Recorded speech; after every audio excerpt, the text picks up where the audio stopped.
El Ministerio Internacional presenta su programa Un Aliento de Vida.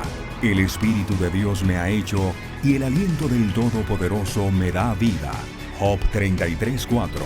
Una palabra de poder y unción que llenará tu espíritu. Con ustedes, el pastor Jorge Enrique Gómez. Bienvenidos. Hoy hablaremos de la ley y la justicia y ahondaré un poquito en la ley, porque es tremendo cuando uno no tiene conocimiento de algo y pretende decir, es que yo guardo la ley, yo persigo y guardo la Torá. Una persona muy allegada me decía, es que yo entiendo la Torá, usted no la entiende. Y yo dije, bueno, Señor, ¿qué será lo que no entiendo? Y por poco me convences, pero te doy gloria a Dios de que la palabra misma te convence y te habla cuando estás tratando de desviarte de lo que Dios ha trazado y una vez más te centras. La ley y la justicia. La ley y la justicia. Muchas personas la malinterpretan. Ahí colocamos en nuestra descripción. ¿Por qué? Porque la ley, en cierta medida, son instrucciones de lo que una persona debe hacer para alcanzar la justicia. Es la manera, esa es la ley. Pablo lo dijo. Ella me presenta, me describe qué es lo que yo debo hacer y mi condición, si soy pecador o no. Y por otro lado, la justicia, que la podemos definir como el actuar de el sustituto que cumple las demandas de la ley. Aunque el infractor llevaba el animal, no era esa acción que atraía la justicia de Dios. Era la muerte de ese animal que llevaba, de tal manera que no quedaba en manos de la persona el adquirir la justicia de Dios. Muchos se preguntan, ¿está vigente en nuestros días la ley o la justicia? Porque déjame decirte que quien vive y se somete o a la ley de Dios o a la justicia de Dios, la ley para maldición, porque nadie ha podido guardarla, una persona que viole solo un puntico viola todo, o la justicia de Dios, que es para libertad. Romanos 10:5, el apóstol termina diciendo, el hombre que haga estas cosas vivirá por ellas. Ahora, debemos entender algo fundamental, algo que marcó mi vida cuando lo escuché. Desde Adán, nace Adán, viene Adán a Moisés, Abraham, Moisés, continúa la línea hasta Cristo. Hay un antes y hay un después. Aún así, la historia se partió. La historia tiene un antes de Cristo y no lo podemos cambiar. Y tiene un después de Cristo. No lo podemos cambiar. Esa es una prueba fehaciente que el Mesías prometido a Israel ya vino, porque hay un antes en la historia y ahora hay un después de la historia. Y podemos entender que el antes de la historia, el hombre estaba ceñido y era juzgado por la ley. Pero cuando nace Cristo, vivimos el después bajo la gracia. Y ese es el trato de Dios con todas las generaciones. Hechos 1:7 dice la Biblia muy claramente, Jesús le contesta, el Padre es el único que tiene la autoridad de decidir las horas o las fechas, antes o después. A ustedes no les corresponde saberlo. Ahora, la justicia de Dios, que es en Cristo Jesús, yo no puedo hallar mi justicia o mi justicia en nada me sirve, sino que la justicia de Dios, que es en Cristo Jesús, nos da a comprender la ley de Dios y a cumplirla, pero en Cristo, no en la de Moisés, sino en la ley de Cristo. Pero quien no ha recibido la justicia de Dios, o en otras palabras, quien no ha recibido a Jesucristo y rechaza recibirla, está bajo el poder del pecado, por lo cual se somete a la ley. Y recontrafirmamos que la ley de Moisés fue abolida por la justicia de Dios, que es Cristo. Y eso tiene que ver y tiene que tocar, porque ya la ley no se enseñorea del creyente en ninguna manera. La muerte ya no se enseñorea en el creyente. Por eso tú que me ves, que quizás tienes alguna enfermedad, que ya tienes unos años entrados, comienza a gozarte en la libertad del poder que hay sobre la muerte, porque ya no vas a morir, vas a pasar a otro estado de eternidad con Dios. Cristo cumplió la ley, dándole al cristiano el poder para entender y cumplir la ley en Cristo. Él muy claramente lo dijo en Mateo 5:17. No penséis que yo he venido a poner fin a la ley de Moisés y a las enseñanzas de los profetas. Y ya vamos a ver y a entender por qué el Señor dijo eso. A la ley de Moisés y las enseñanzas de los profetas. No he venido a abolirla ni a quitarla, sino he venido a ponerles el fin. He venido a darle el verdadero sentido. Ese es nuestro estudio, nuestra introducción. Pero voy a orar por ti. Me gusta orar. Me gusta pedirle a Dios que te bendiga. Que Dios te prospere. Que Dios traiga paz a tu hogar. Que Dios traiga paz a tu empresa en medio de tanta angustia, de tanta incertidumbre. Dios es nuestra paz. Él es mi paz en medio de la tormenta. Padre amado, venimos en esta hora delante de tu presencia con acción de gracias.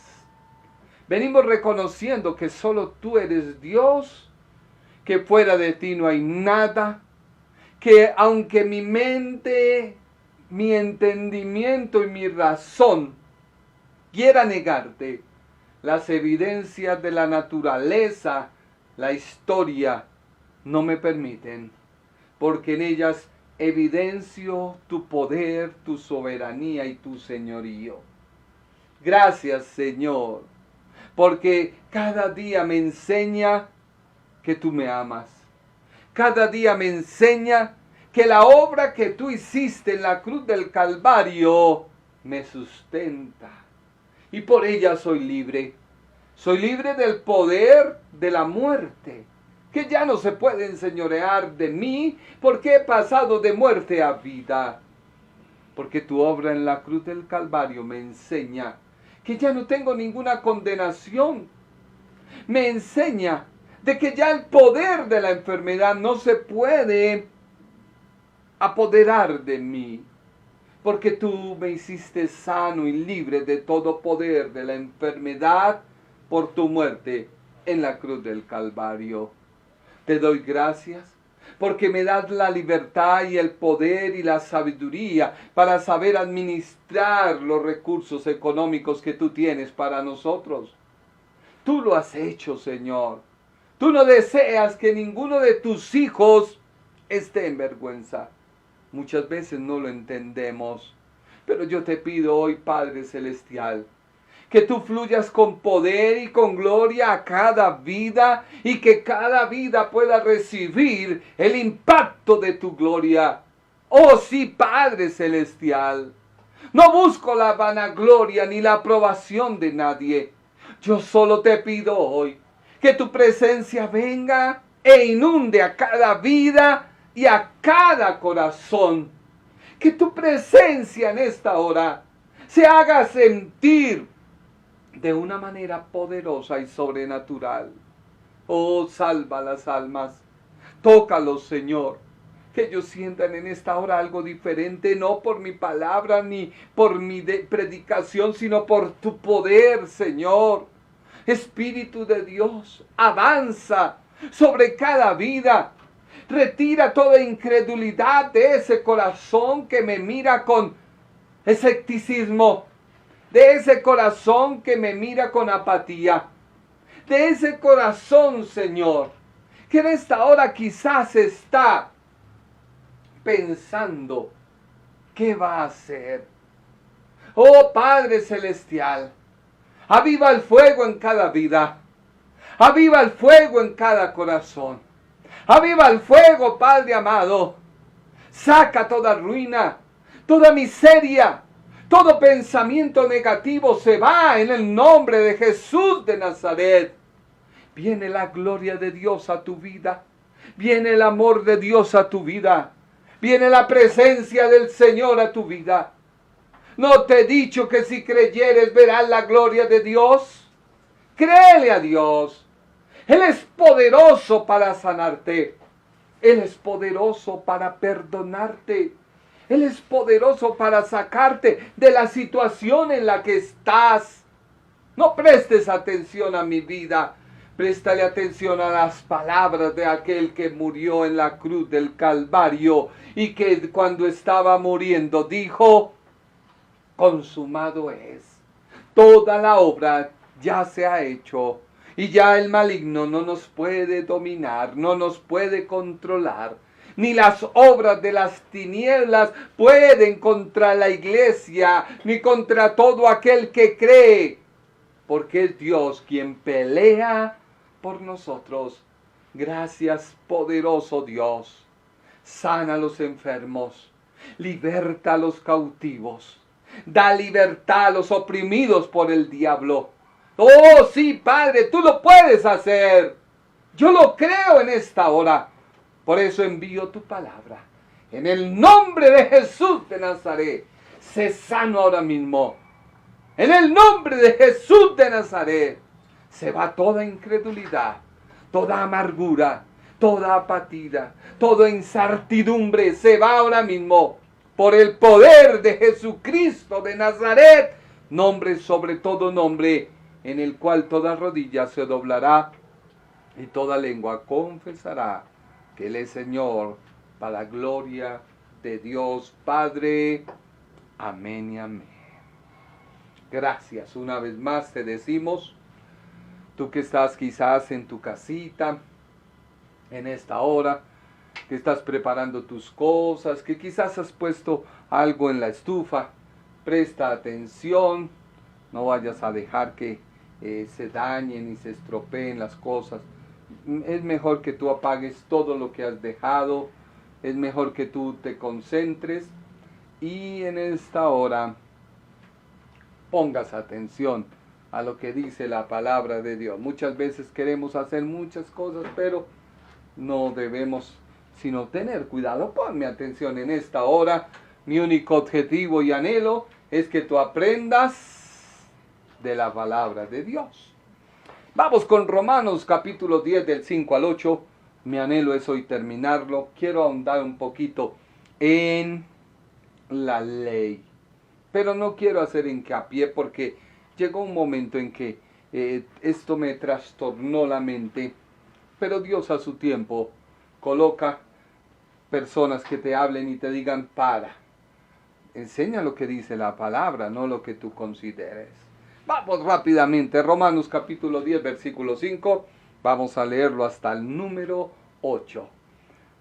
Porque de la justicia que es por la ley, Moisés escribe así: El hombre que haga estas cosas vivirá por ellas.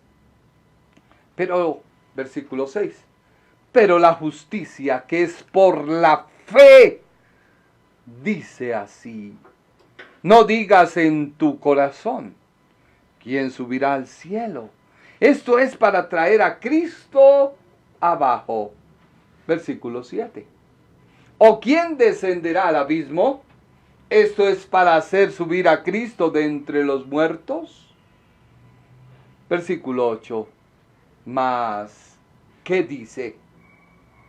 Cerca de ti está la palabra. En tu boca y en tu corazón es la palabra de fe que predicamos. Así que el apóstol, ¿qué está diciéndole al lector? Mira, sí, Moisés habló de la justicia de Dios. Es correcto. Quien se someta a ella vivirá por ella. Tú que dices que guardas la Torá y todo esto, vivirás por ella. Pero tú no puedes decir, es que yo me afianzo y creo en el Señor. No. O niegas con tus hechos y las obras, o le crees a Dios por la fe. Y es que esa es la victoria del creyente. Creerle a Dios por la fe. Cuando tienes una enfermedad, cuando tienes una crisis económica, cuando tienes un problema, tienes que creerle a Dios. Dios es poderoso para ayudarte. No hay una fórmula, no hay una línea por la cual yo pueda decirte esto va a pasar. No, tú tienes que creer. Si tú lees los evangelios, el trato de Dios con cada persona es de manera distinta. Dios trató con Pedro de una manera, Dios trató con Juan de otra manera. Dios amó a Juan más que a todos los discípulos de una manera. Dios llamó a Zaqueo de una manera. Y así, etcétera, etcétera. Dios llamó a Mateo de entre los impuestos, cobrador. Dios los llamó. Así que Dios es personal. Lo que tú necesitas es descansar en Él. Ir con tu problema a Él y no esperar que otra persona te vaya a dar paz a tu conciencia. No. ¿Cuál es tu problema? ¿Cuál es tu dificultad? Ve a Dios, humíllate a Él.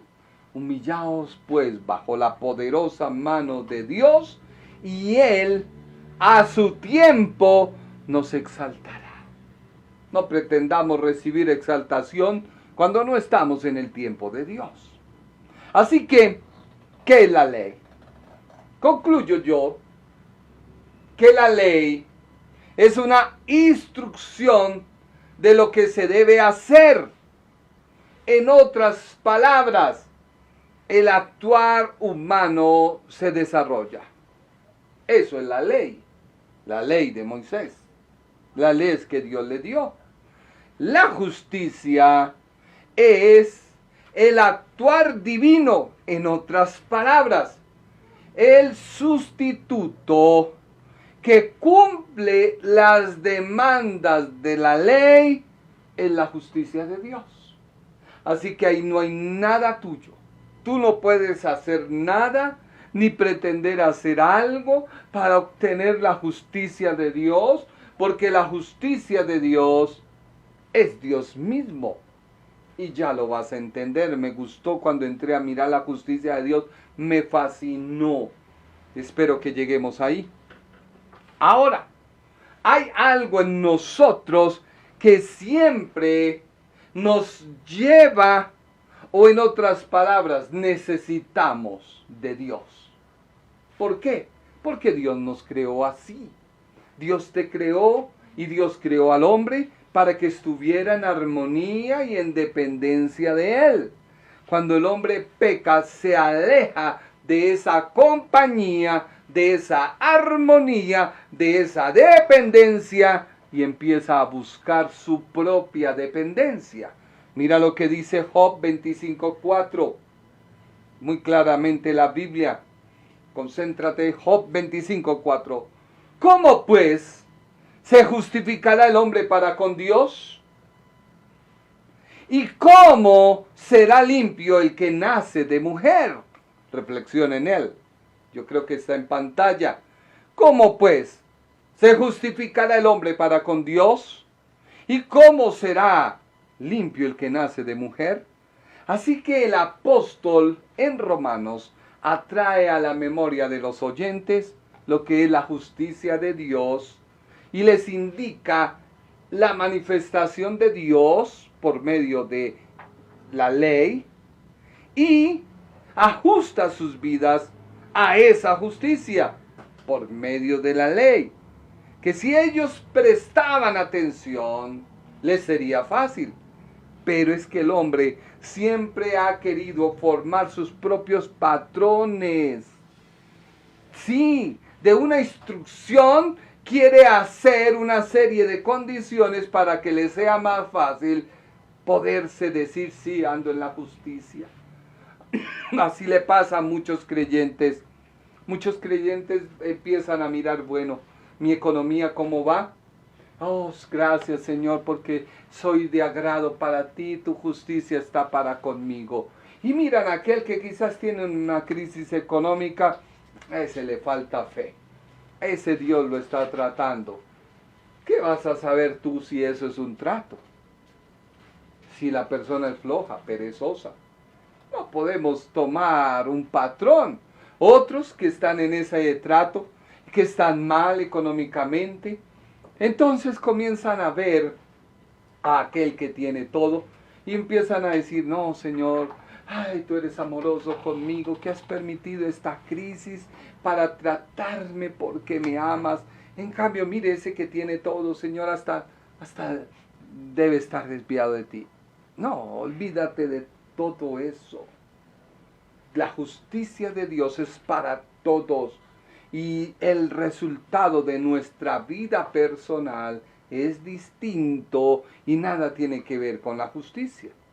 Por eso el apóstol apunta a ellos y les dice a ellos, a los judíos, ya se cumplió lo prometido por Moisés. ¿Por qué?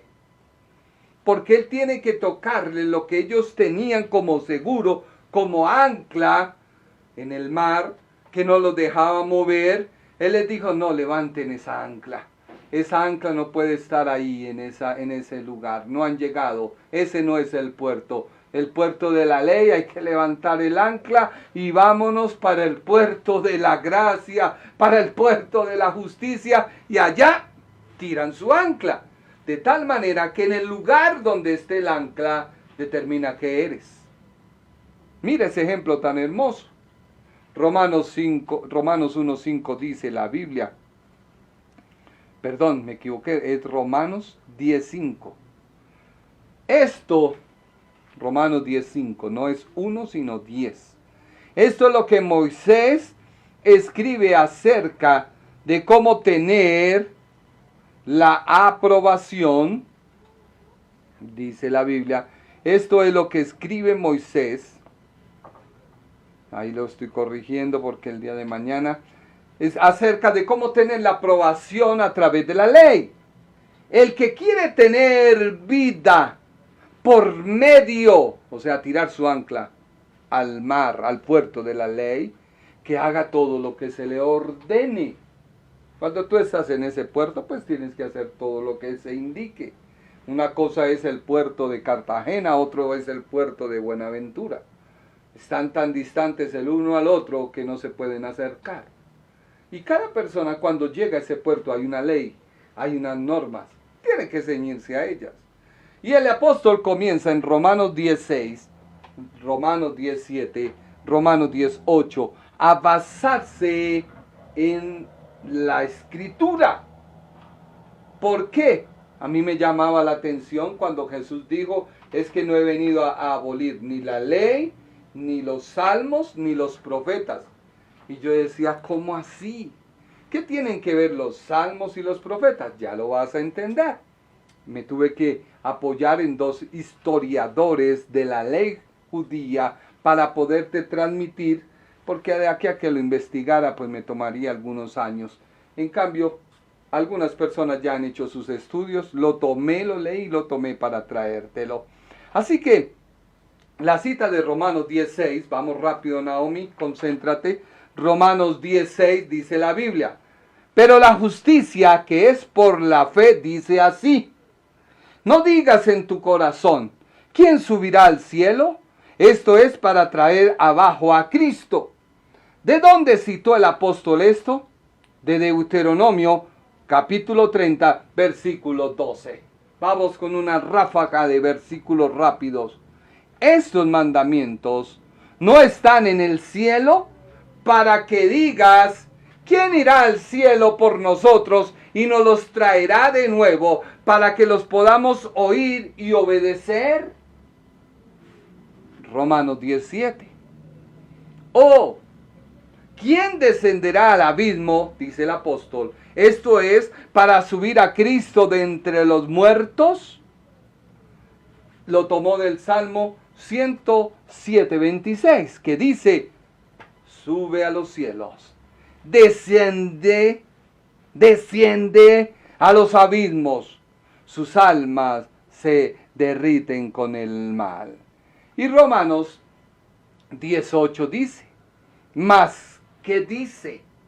Cerca de ti está la palabra, dice Pablo, en tu boca y en tu corazón. Esta es la palabra de fe que predicamos.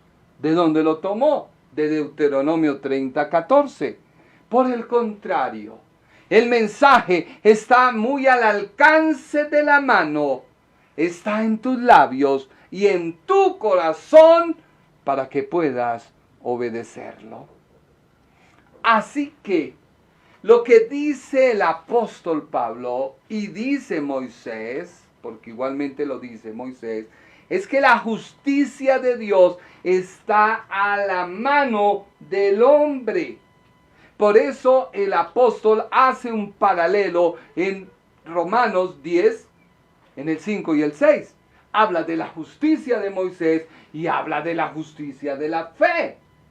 ¿Por qué? Porque la justicia de Dios es el sustituto. En otras palabras, quien atiende a la instrucción, si me hago entender, que busca la interpretación humana y se justifica, está errado, porque la justicia corresponde únicamente a Dios.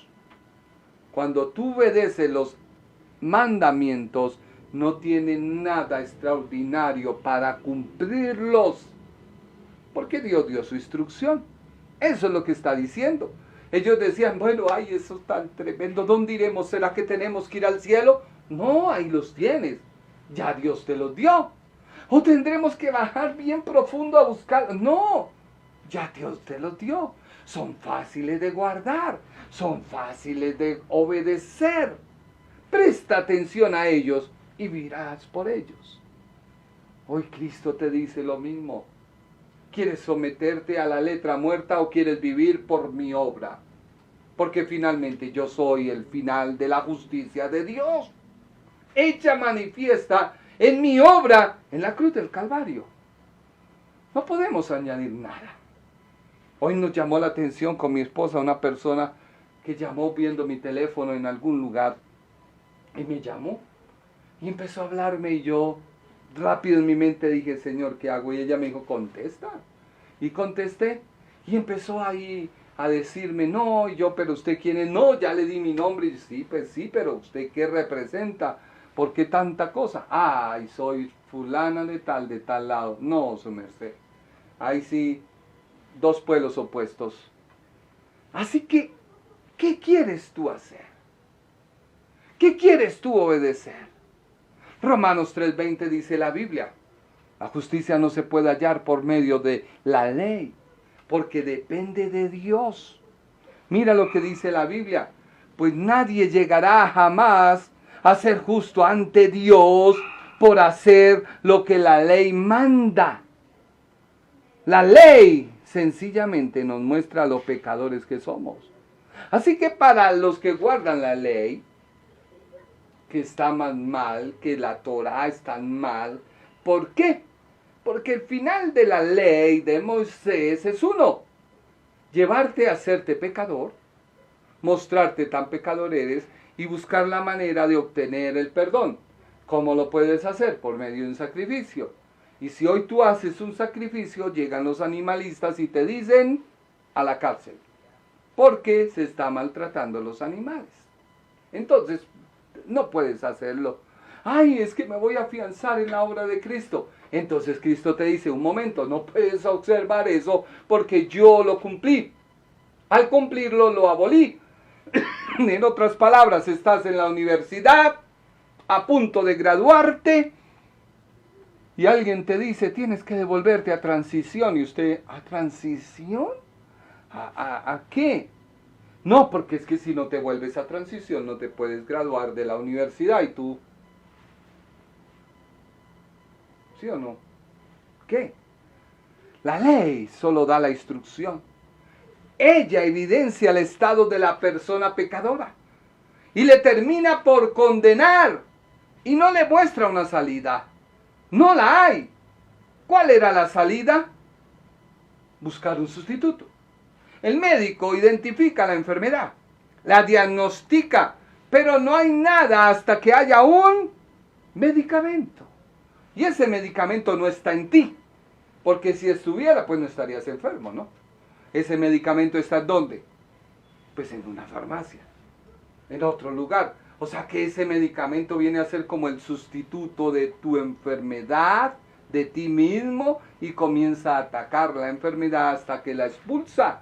Así es la justicia de Dios.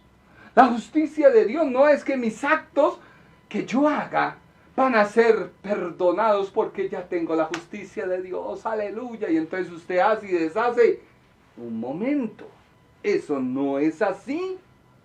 No, no es así. ¿Por qué? Porque la Biblia lo determina. Ahora, la ley remite o envía a buscar el sustituto. No hay otra forma que ese sustituto para la ley le remita. O sea, tome sus pecados, los remita a Dios. Cristo no nos remite, Cristo nos perdona. Cristo es la obra final, ya no hay más sacrificios, ya no hay más obras. La ley mandaba al sustituto que redimía porque era la sombra de lo que había de venir. Cristo. Porque el sustituto al morir hacía la expiación por la obra, alcanzando la justicia de Dios. Hoy Cristo el Mesías es la justicia de Dios. Y ya lo vamos a ver. Es hermosa la justicia de Dios. Segunda de Corintios 5:21, vamos rápidamente. Dios hizo, segunda de Corintios 5:21, Dios hizo que este hombre que no pecó fuera una ofrenda por el pecado de nosotros, para que en unión con Él, tú tienes que estar unido a Cristo, podamos compartir la justificación de Dios. Me gustó esta traducción, la K2. ¿No está? Vámonos a otra cita bíblica. Primera de Corintios 5:7. Primera de Corintios 5:7. Por lo tanto, dejen de pecar. Dejen de pecar. El pecado es como una levadura vieja que a todos echa a perder. Si dejan de pecar, serán personas nuevas, como los panes nuevos y sin levadura que se comen en la Pascua. Nuestra vida es como la fiesta de la Pascua. Nuestro Cordero de la Pascua es Cristo, que fue sacrificado en la cruz. Nosotros somos como el pan de la fiesta y debemos ser como el pan sin levadura, es decir, sinceros y honestos. No seamos malos ni hagamos daño a nadie, pues seríamos como el pan que se hace con la vieja levadura. Espero que te haya quedado claro que este versículo, qué es ser un cristiano. Tú no puedes ser un cristiano y sentir envidia por otro y te autojustificas. Es un pecador, hermano, yo soy un justo. No. Tú eres igual de condiciones ante Dios y ante todos. La diferencia está en que Dios te justificó a ti y a Él Dios lo va a justificar por el testimonio que tú des. Porque tienes que ganarlo al Señor. Y si lo echas a perder, mejor no te hubieras nacido, dice la Biblia. Ay de aquel que hace caer a uno de los pequeños, mejor no le hubiera sido nacer. Así que es preciso establecer qué condición se fijó para el hombre para obtener la justificación para con Dios por medio de la ley o la Torá que conocían bien los judíos. Por eso el apóstol dice, haciendo esto el hombre vivirá en ellos. ¿Y qué fue lo que el apóstol les recordó? Pues les recordó la ley de Moisés y cómo se obtenía la justificación. Ahora, tanto el apóstol como el Señor Jesús, como Moisés, dijeron, haciendo esto el hombre vivirá por ellos. Jesús lo dijo, bien has dicho, haz esto y vivirás. Y el apóstol dijo, el hombre que haga estas cosas vivirá por ellas. Pero ¿quién o qué se haría para vivir? O en otras palabras, para alargar su vida en la tierra. ¿Pero qué se debe hacer? Mira lo que dice Santiago 2:10. Santiago 2:10. ¿Cuál es la clave para tu vivir? Por tanto, guardaréis mis estatutos y mis ordenanzas. Y Santiago dice, pero dice Santiago, pues si ustedes cumplen toda la ley de Dios, pero la desobedecen en un solo punto, son culpables de desobedecer toda la ley. Ahora, ¿qué es la ley? Voy a entrar rápidamente porque todo esto son conceptos humanos basados en dos historiadores. Primero, José Ramírez. Él dice, la Torá y la ley son los 5 primeros libros del Antiguo Testamento. Forman un conjunto que para la tradición judía es denominado como la Torá. Para nosotros es la ley. Para el pueblo judío, la Torá, más que representar un término legal o ser un término legalista, es usado para designar el profundo sentido religioso, educativo y pedagógico que se desprende del guardar la ley o las instrucciones. Eso dice Deuteronomio capítulo 4, ahí tú lo vas a encontrar. Leamos Deuteronomio 4:5 y vamos a leerlo hasta el versículo número 8. ¿Qué dice así la Biblia? Deuteronomio 4:5. Mira, yo os he enseñado estatutos y decretos, como Jehová mi Dios me mandó, para que hagáis así en medio de la tierra en la cual entraréis para tomar posesión de ella. Guárdalos, versículo 6. Pues, y ponlos por obra, porque esta es vuestra sabiduría y vuestra inteligencia ante los ojos de los pueblos, los cuales oirán todos estos estatutos y dirán, ciertamente pueblo sabio y entendido, nación grande es esta. Versículo 7. ¿Por qué? Y ahí viene la pregunta. ¿Qué nación grande hay que tenga dioses tan cercanos a ellos como lo está Jehová nuestro Dios en cuanto le pedimos? Mira que cuando tú guardas la palabra, Dios te acerca o Dios se acerca hacia ti. Cuando tú no lo haces, Dios se aleja de ti. Por eso Dios les dijo a ellos, guarden la ley. Dice este historiador, Deuteronomio 4:8. ¿Y qué nación grande hay que tenga estatutos y juicios justos como es toda esta ley que yo pongo delante de vosotros? Así que para el judío, la Torá es un conjunto de normas que a través de su historia ha adquirido un valor constituido por interpretaciones, costumbres que son parte de su historia, lo cual indica que se fueron agregando nuevas leyes a las que originalmente Moisés dio como provenientes de Dios, dice este historiador. Ahora, él agrega algo que me llamó la atención y que nos va a despejar las dudas. ¿Por qué Jesús dijo, no he venido a abolir la ley de Moisés, ni los salmos, ni los profetas? Los salmos y los proverbios son instrucciones, en cierta medida, dice este historiador. ¿Por qué?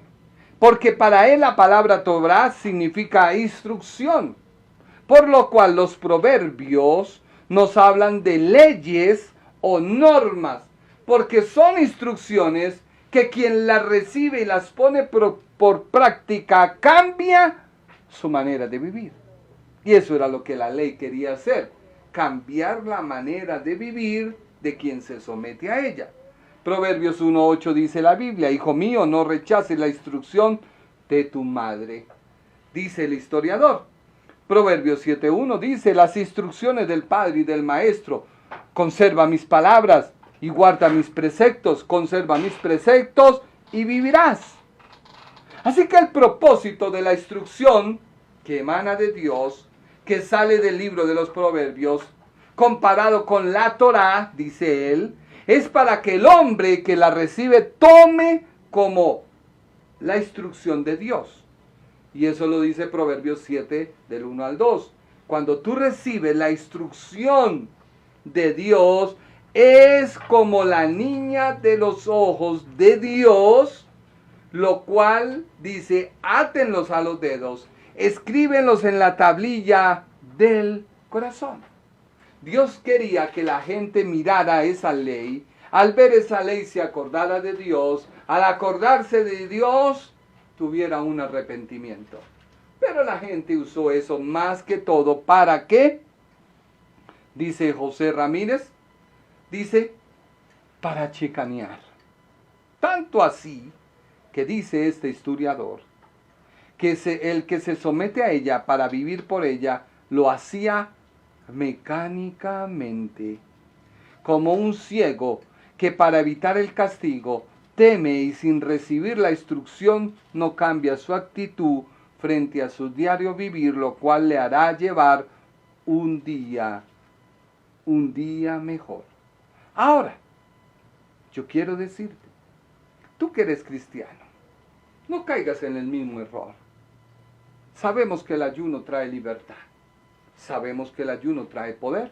Pero hay personas que se les indica, haga esto para que obtenga esto. Y la persona lo hace. Cuando sale la persona dice, ay, ya ayuné.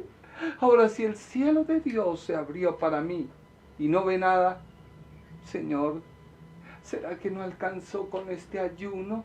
Y empieza el sacrificio. Y empieza el sacrificio. Y ve a la gente impía.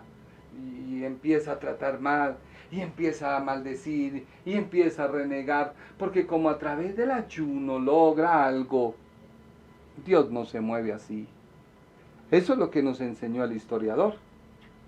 Los judíos llegaron a hacer moldes, costumbres para tener una vida más llevadera, para tener un cambio de rumbo y por ello vivir, a lo cual interpretaron la instrucción o la ley.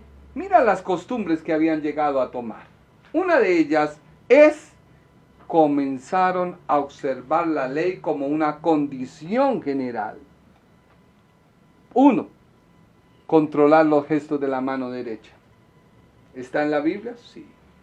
Mira lo que dice Génesis 14:22. Leámoslo rápido porque el tiempo avanza.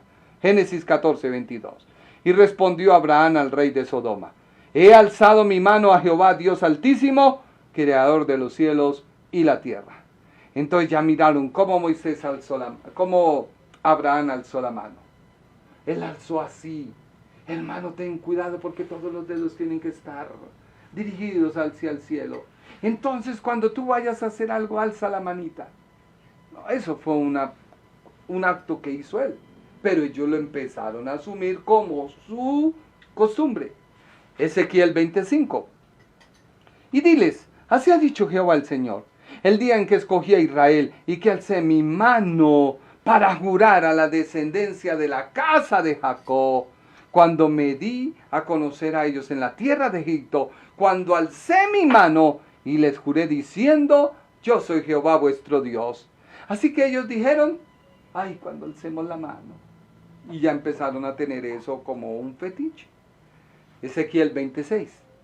Aquel día que alcé mi mano, jurando así que los sacaría de la tierra de Egipto, la tierra que les había provisto, que fluye leche y miel, la cual es más hermosa que todas las tierras. Ellos empezaron a observar la mano. Ahora, esa misma manita la ponían debajo del muslo a la hora de hacer un juramento. Entonces ya viene la segunda instrucción. Mira lo que dice Génesis 24:9. Entonces el criado puso su mano debajo del muslo de Abraham su señor y juró sobre este negocio.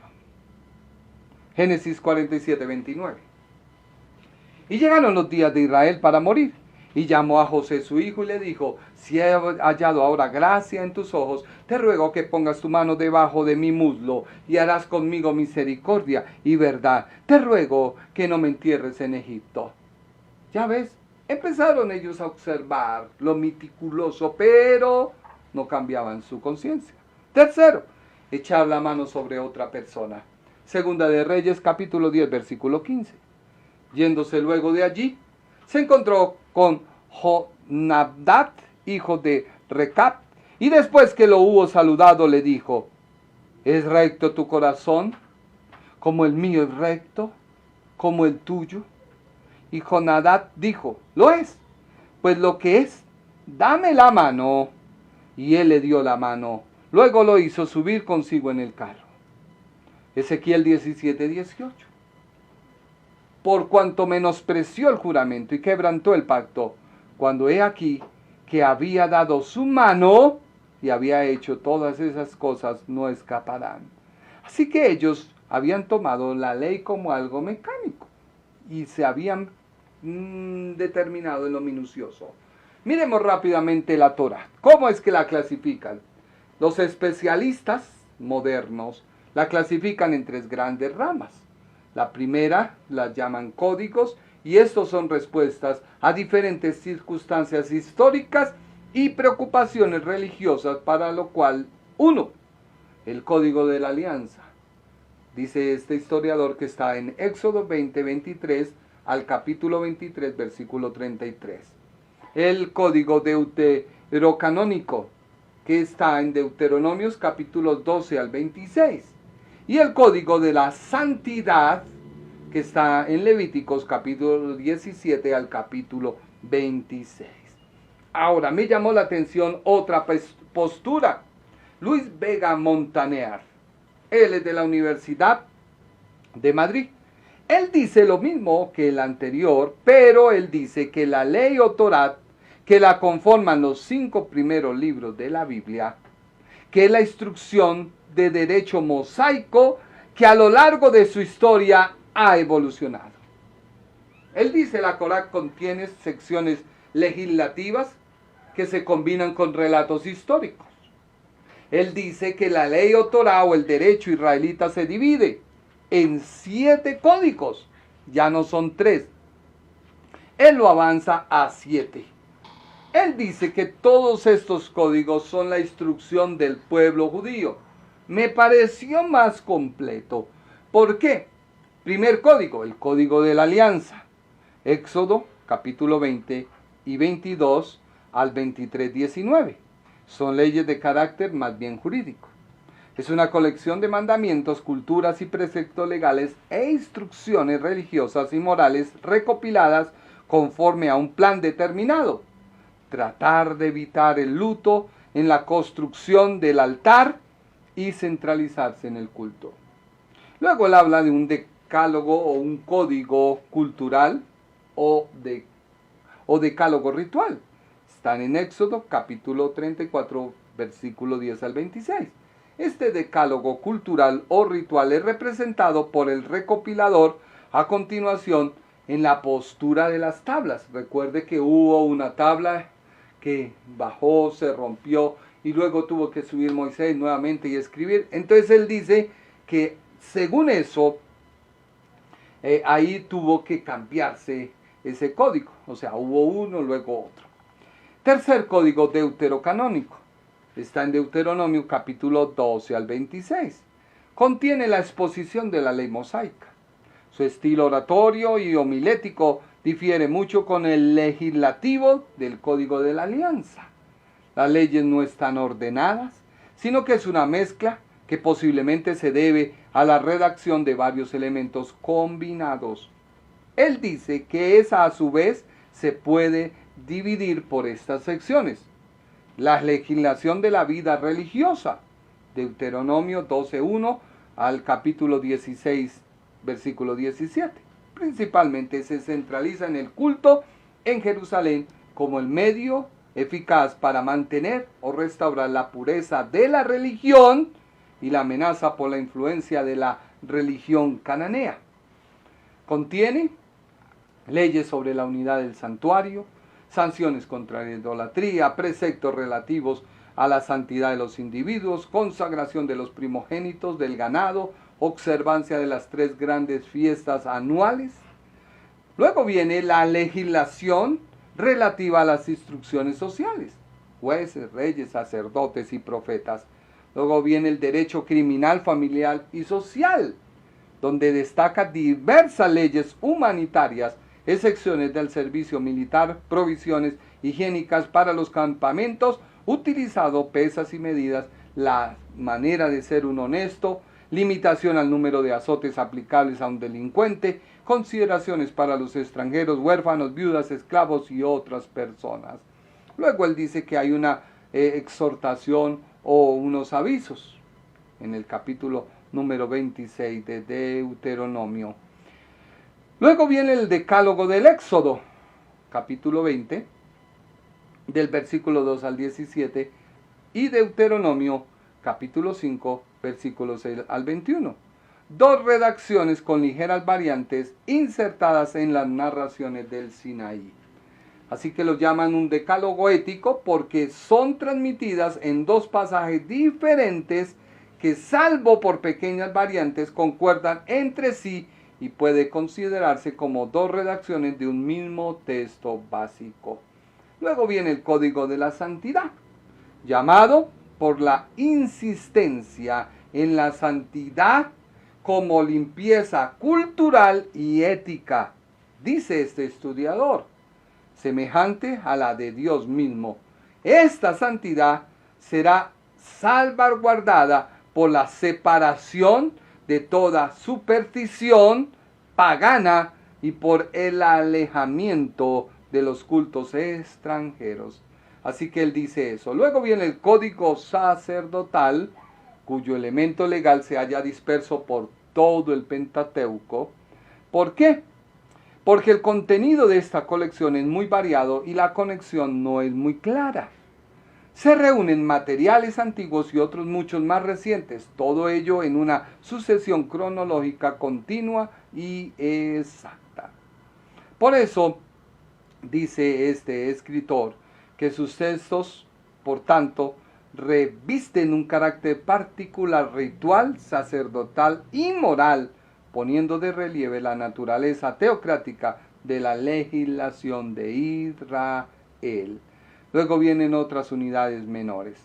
La conclusión de todo esto, de este historiador, porque si nos ponemos a ver son tantas cosas, tantos preceptos, que no los podemos guardar hoy. ¿Por qué? Porque ya no hay circuncisión, porque ya no hay sacrificios, porque ya no hay manera de volvernos judíos o que nos volvamos proselitos. No la hay. Por eso Dios dice que en este tiempo Él ha determinado que a través de su Hijo Jesucristo podamos obtener libertad. Por eso Luis Vega dice, el Pentateuco intenta demostrar que la ley determina la constitución interna del pueblo de Dios, que Israel vive de la Torá. La cuestión más difícil es dar un criterio unitario a este conjunto abigarrado. ¿Qué es abigarrado? Que está compuesto de muchos elementos muy diversos, sin guardar orden o conexión entre ellos. Por eso él dice ese conjunto abigarrado de leyes, puesto que se trata de una verdadera recopilación, el estudio de las diversas unidades legislativas, y es indispensable en este respecto. Conclusión. En este tiempo nadie puede guardar la ley o la Torá. Por eso, Dios, sabiendo esto, ¿qué dijo? Mi justicia. ¿Qué es la justicia? Debo empezarte a decir que la justicia es la misma que se aplicó bajo la ley. Escúchalo bien para que no vaya a salir una herejía. Es la misma que se aplicó bajo la ley, en la cual un sustituto asumía toda la responsabilidad del pecado. En ese tiempo era un cordero. Un cordero. Hoy, la justicia de Dios está sobre el cordero. ¿De quién? De Dios. ¿Quién es el cordero de Dios? Jesucristo. Así que la justicia de Dios es la manifestación de Él mismo, ya que Dios por esencia es justo, por lo cual es su atributo. Su atributo. ¿Qué es un atributo? Un atributo es una cualidad propia de Dios que lo caracteriza como parte de su esencia o naturaleza. En otras palabras, es lo que lo hace ser Dios. La justicia no puede confundirse con su rectitud. No. La justicia no se puede confundir con su santidad.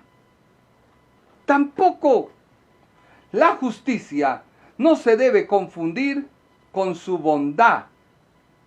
No. La justicia de Dios no se puede confundir con su misericordia. Pero déjame decirte que todo esto hace que Dios sea justo. ¿Me hice entender? Son cualidades, son características que enmarcan a Dios. En otras palabras, son sinónimos: rectitud, bondad, santidad y misericordia. Son sinónimos de la justicia de Dios. Eso quiero enseñártelo el jueves. Quise tomarlo de la ley porque alguien me decía, es que tú no entiendes que la ley. Sí, yo entiendo que la ley. Pero Dios tuvo que poner fin a esa ley porque era una historia, una ley de normas jurídicas, religiosas, traída de tiempo en tiempo, que a lo último pasa lo mismo, que esa verdad o ese ejemplo que hacen muchas veces de una persona, poner a 50 personas y decirle a la una palabra, y esa tratar de mostrársela a la otra, y esa tratársela a mostrar a la otra. A lo último se distorsionó el mensaje. Hoy el mensaje no se puede distorsionar. ¿Por qué? Porque ¿quién murió en la cruz del Calvario? Contésteme. ¿Quién murió en la cruz del Calvario? Cristo. A través de esa obra que Cristo hizo en la cruz del Calvario, la gente que obtiene perdón. A través de ese perdón, la gente que obtiene la justicia de Dios. ¿Eso se mira en todas las religiones? Sí, es algo general. Es algo que Dios ha establecido. Mientras que el trato de Dios con su nación no lo fue así. Voy a explicarte el jueves qué es la justicia. Por eso el apóstol tuvo que decirle a ellos, bueno, hablemos de la justicia de la ley de Moisés, pero eso fue tocante a la justicia de la ley de Dios en Cristo, que es por la fe. Espero que este programa sea de bendición para tu vida. Que Dios traiga salud. Cuando tú entiendes la doctrina, déjame decirte que avanzas de una manera increíble, más que yo traerte palabras de ánimo. Sí, tú lo puedes, tú estás en el Señor, pues Él te ha hecho más que vencedor. Pero si tú eres un pecador, ejemplo, eres una persona que tienes un problema con tu padre, ¿sí? Quizás tu padre cometió errores y tú le juzgas y uno te dice perdona. ¿Cómo lo voy a perdonar? ¿Qué le pasa a usted? Pero es que el perdón no se da a tu padre, el perdón se da a ti. Tú recibes perdón, tú decides sanar, tú deseas olvidar, tú deseas restaurar. ¿Por qué? Porque quizás la persona que ofende no lo ve así, pero tú que eres el ofendido lo ves así. Es que me ofendió, hermano. Eres tú. Y puede que el otro esté muerto de la risa. Así pasa. A veces en el hogar. Hay acciones que uno comete y se ven molestas y feas. Y uno está muerto de la risa y la esposa, ese que hizo eso, mírenlo, y está muerto de la risa. Así pasa cuando una persona afectada por algo que le hicieron, lo sufre en silencio. Mientras ella no saque eso y liberte su vida. Por eso Dios desea a través de la justicia suya que venga a tu vida y tú obtengas el perdón de Él, la misericordia de Él, que tú saques eso. Así la otra persona no lo entienda, no lo comprenda, no lo acepte, pero tú, que eres el que sientes ese dolor cuando lo ves, que es el que sientes ese dolor cuando alguien lo asemeja o lo hace casi igual y te hace tocar esa herida. Eres tú. Sí, tú. Por eso Dios es personal. Alguien nos escribía, ¿qué hago? ¿Cómo puedo borrar una ofensa o algo que cometí personal y que todos los demás me juzgan? Primero, tienes que ir a la cruz de Cristo tú y ahí exponer ese dolor ante el Señor. Señor, yo hice esto, tomé esta decisión y los demás me ven así. Vengo a ti a pedirte perdón. Comienzas a leer la Biblia. ¿Qué salmo tú diste, amor? El Salmo 42. Para pedir perdón cuando la persona está ofensa, que le dijimos a esta chica. Salmo 32. Cuando tú miras el Salmo 32, cuando tú lo miras y tú vas a la palabra del Salmo 32, busquémoslo rápidamente acá. Salmo 32, en la Biblia, Salmo 32, versículo 1, dice la Biblia, leámoslo de la Reina Valera. Bienaventurado aquel cuya transgresión ha sido perdonada y cubierto su pecado. ¿Qué está diciendo Dios? Yo. Mi padre hizo algo contra mí. Quizás él no se dio cuenta. O uno como padre hace algo contra los hijos. Uno no se da cuenta. Y ese hijo marcó eso en su vida. Y no ha podido perdonar. La Biblia dice, bienaventurado aquel cuya transgresión ha sido perdonada y cubierto su pecado. ¿Qué quiere decir? David había fallado. Y David cuando falló, no lo vio así. Escúchame bien, no lo vio así. No lo vio.